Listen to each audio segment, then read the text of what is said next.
Finishing up here in section 3.6, we're going to solve this system using matrices. So my first step is to write it as a matrix. 9, negative 2 equals 5. 3x, 7y equals 17.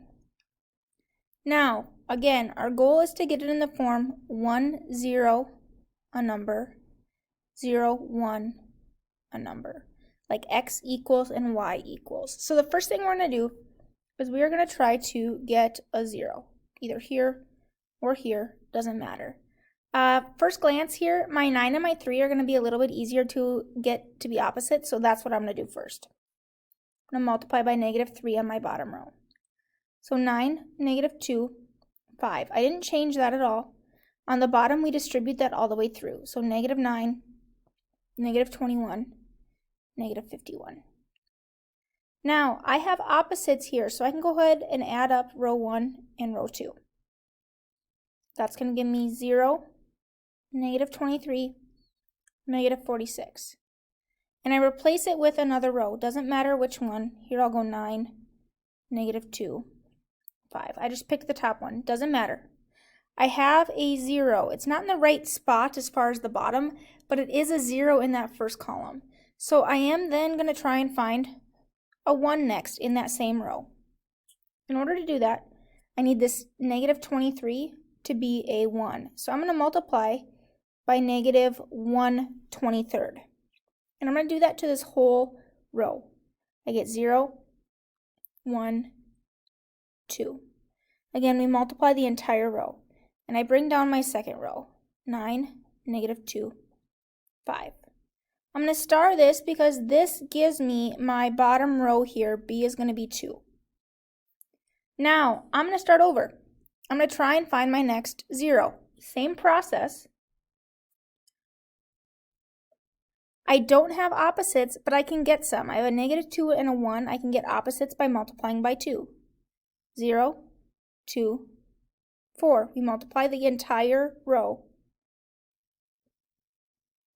Now I have opposites, so I can go ahead and add row 1 and row 2.